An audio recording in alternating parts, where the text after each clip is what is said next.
Special ಊಟ ತುಂಬ special. ಯಾಕಂದರೆ ಇಡೀ ವಾರ ನಾವು ಸಂಜೆ ತಿಂಡಿ ಮಾಡಬೇಕು ಅಂತ ಡಿಸೈಡ್ ಮಾಡಿದ್ದೀವಿ.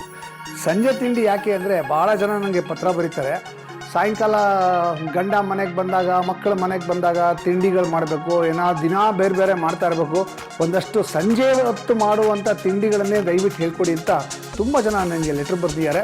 ಹಾಗಾಗಿ ನಾವು ಇಡೀ ವಾರ ಸಂಜೆ ತಿಂಡಿ ಮಾಡ್ತಾಯಿದ್ದೀವಿ.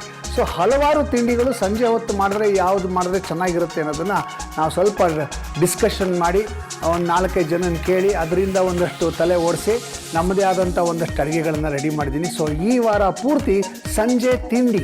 ರವೆ ಪಕೋಡ ಮಾಡುವ ವಿಧಾನ: ಮಿಕ್ಸಿ ಜಾರಿಗೆ 4 ಹಸಿಮೆಣಸಿನಕಾಯಿ, 1 ಇಂಚು ಹಸಿ ಶುಂಠಿ ಹಾಕಿ ತರಿ ಆಗುವಂತೆ ರುಬ್ಬಿಕೊಳ್ಳಿ. ಮಿಕ್ಸಿಂಗ್ ಬೌಲ್ಗೆ 1 ಕಪ್ ರವೆ, 1 ಕಪ್ ಮೊಸರು ಹಾಗೂ ರುಬ್ಬಿಟ್ಟ ಮಸಾಲೆ ಪೇಸ್ಟ್, ಸಣ್ಣಗೆ ಹೆಚ್ಚಿರುವ ಸಬ್ಸಿಗೆ ಸೊಪ್ಪು, ಕೊತ್ತಂಬರಿ ಸೊಪ್ಪು ಹಾಕಿ ಜೊತೆಗೆ ಈರುಳ್ಳಿಯನ್ನು ಸೇರಿಸಿ ಈಗ ರುಚಿಗೆ ತಕ್ಕಷ್ಟು ಉಪ್ಪನ್ನು ಹಾಕಿ ಎಲ್ಲ ಬೆರೆಯುವಂತೆ ಕಲಿಸಿ. ಅರ್ಧ ಚಮಚ ಅಡಿಗೆ ಸೋಡಾ ಹಾಕಿ ಕಲಿಸಿ 10 ನಿಮಿಷ ಹಾಗೆ ಇಡಿ. ಬಾಣಲಿಗೆ ಎಣ್ಣೆ ಹಾಕಿ ಕಾಯಲು ಬಿಡಿ. ಕಲಿಸಿಟ್ಟ ಪಕೋಡಾ ಹಿಟ್ಟಿಗೆ ಸ್ವಲ್ಪ ಜೀರಿಗೆಯನ್ನು ಸೇರಿಸಿ ಕಲಿಸಿಕೊಳ್ಳಿ. ಎಣ್ಣೆ ಚೆನ್ನಾಗಿ ಕಾದಾಗ ಕಲಿಸಿಟ್ಟ ಪಕೋಡಾ ಮಿಶ್ರಣವನ್ನು ಸ್ವಲ್ಪ ತೆಗೆದು ಕಾದ ಎಣ್ಣೆಯಲ್ಲಿ ಹಾಕಿ ಹೊಂಬಣ್ಣ ಬರುವವರೆಗೂ ಕರೆದು ಟಿಶ್ಯೂ ಪೇಪರ್ ಹರಡಿದ ತಟ್ಟೆಗೆ ತೆಗೆದು ಹಾಕಿ. ಹೀಗೆ ಎಲ್ಲವನ್ನು ಕರೆದು ಸಂಜೆಯ ಟೀ ಕಾಫಿ ಜೊತೆ ನಿಮ್ಮ ಪರಿವಾರದವರೊಡನೆ ಸವಿಯಿರಿ ಈ ರವೆ ಪಕೋಡಾವನ್ನು. ನಮ್ಮ ಇವತ್ತಿನ ಸಂಜೆ ತಿಂಡಿ ರವೆ ಪಕೋಡಾ ಟೇಸ್ಟ್ ಮಾಡೋಕ್ಕೆ ನಮ್ಮ ಕಾರ್ಯಕ್ರಮದ ಅಭಿಮಾನಿಯೊಬ್ಬರು ಬಂದಿದ್ದಾರೆ. ಇವರು ಮತ್ತು ಇವ್ರ ಯಜಮಾನ್ರಿಬ್ಬರು ನನಗೆ ರೆಗ್ಯುಲರಾಗಿ ಮೆಸೇಜ್ ಮಾಡ್ತಾ ಇರ್ತಾರೆ. ನಾವು ಮಾಡೋ ಅಡುಗೆಗಳನ್ನು ಮಾಡಿ ಅದರ ಫೋಟೋಗಳನ್ನು ಕಳಿಸೋದೇನು, ಅದನ್ನು ನಾನು ಮಾಡಿದ ಅಡುಗೆ ಬಗ್ಗೆ ಅವ್ರು ರಿವ್ಯೂ ಮಾಡೋದೇನು, ಭಾಳ ಚೆನ್ನಾಗಿರುತ್ತೆ ಅವ್ರ ಮೆಸೇಜ್ ಓದೋಕ್ಕೆ. ನನ್ನ ಕೈ ರುಚಿಯನ್ನು ನೇರವಾಗಿ ಟೇಸ್ಟ್ ಮಾಡಬೇಕು ಅಂತ ಆಸೆಪಟ್ಟು ಮೆಸೇಜ್ ಮಾಡಿದರು. ಹಾಗಾಗಿ ಅವ್ರನ್ನ ಬರಮಾಡ್ಕೊಂಡಿದ್ದೀನಿ. ಅವರು ಬಂದು ನಾನು ಮಾಡಿರುವ ಈ ಅದ್ಭುತವಾದಂಥ ಸಂಜೆ ತಿಂಡಿ ರವೆ ಪಕೋಡ ಟೇಸ್ಟ್ ಮಾಡ್ತಾರೆ. ಓಕೆ, ತಡ ಮಾಡೋದು ಬೇಡ, ಕರೆದ್ಬಿಡ್ತೀನಿ. Ladies and gentlemen, please welcome Supriya Kulkarni. ನಮಸ್ಕಾರ. ಬರಬೇಕು. ನಮಸ್ತೆ. ಚೆನ್ನಾಗಿದ್ದೀರಾ? ಚೆನ್ನಾಗಿದ್ದೀನಿ. ವೆಲ್ಕಮ್ ಟು ಬೊಂಬಾಟ್ ಭೋಜನ. ನಮಸ್ಕಾರ.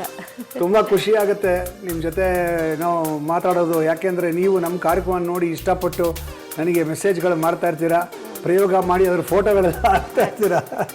ಸೊ ತುಂಬ ಧನ್ಯವಾದಗಳು. ನಾನು ಅಷ್ಟೇ, ನಿಮ್ಮ ಪ್ರೋಗ್ರಾಮ್ ಬಿಟ್ಟು ಗೌರಿ ಅಮ್ಮನ ಒಂದು ಪ್ರೋಗ್ರಾಮ್ ಬಿಟ್ಟು ಟಿವಿಲಿ ಯಾವ ಸೀರಿಯಲ್ಲು ನಾನು ನೋಡೋದಿಲ್ಲ. ಹೌದಾ? ಹೌದು, ಅದೊಂದೇ ನೋಡೋದು.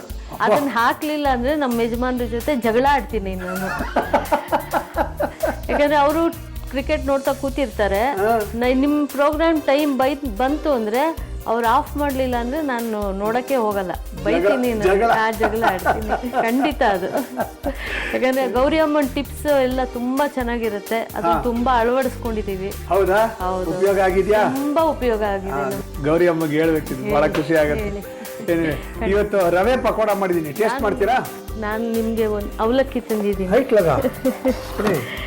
ಅವಲಕ್ಕಿ ಮತ್ತೆ ಸ್ವೀಟ್. ಅಪ್ಪ, ಅಂಜೀರ ಹಲ್ವಾ. ಓ ಮೈ ಗಾಡ್. ಕುಲಕರ್ಣಿ ಅನ್ಕೊಂಡ್ಲೆ ಉತ್ತರ ಕರ್ನಾಟಕದ ಚೂಡ ಬಂದ್ಬಿಡ್ಬೇಕಲ್ವಾ? ನಿಜ. Very good.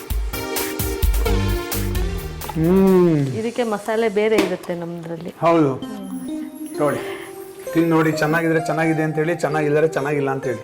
ಖಂಡಿತ ಚೆನ್ನಾಗಿರುತ್ತೆ, ತುಂಬ ಚೆನ್ನಾಗಿದೆ. ಮೇಲ್ಗಡೆ ಕ್ರಿಸ್ಪಿ ಇದೆ, ಒಳಗಡೆ ಸಾಫ್ಟ್ ಆಗಿದೆ, ತುಂಬಾ ಚೆನ್ನಾಗಿದೆ. ಒಂದ್ಸತಿನೂ ಟ್ರೈ ಮಾಡಿರ್ಲಿಲ್ಲ, ಫಸ್ಟ್ ಟೈಮ್ ಟ್ರೈ ಮಾಡ್ತಿರೋದು.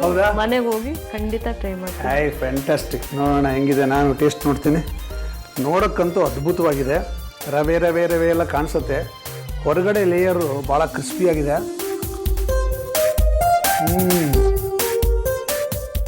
ಲೈಟಾಗಿ ಸೊಪ್ಪಿನ ಘಮ ಬರ್ತಿದೆ. ಈರುಳ್ಳಿ ಕರೆದಾಗ ಅದು ಕ್ಯಾರಮಲೈಸ್ ಆಗುತ್ತೆ, ಅದೊಂಥರ ಫ್ಲೇವರ್ ಕೊಡುತ್ತೆ ಮತ್ತು ಸ್ವೀಟ್ ಬರುತ್ತೆ, ಸಖತ್ತಾಗಿ ಸಿಗುತ್ತದು. ಉಪ್ಪು ಖಾರ ಹುಳಿ ಪರ್ಫೆಕ್ಟಾಗಿದೆ. ಹುಳಿ ಯಾಕೆ ಅಂದರೆ ಮೊಸರು ಹಾಕಿದ್ದೀವಲ್ಲ, ಮೊಸರು ಒಂದು ಲೈಟಾಗಿ ಒಂದು ಹುಳಿ ಕೊಟ್ಟಿದೆ. ಮಜಾ ಇದೆ, ಸೂಪರ್.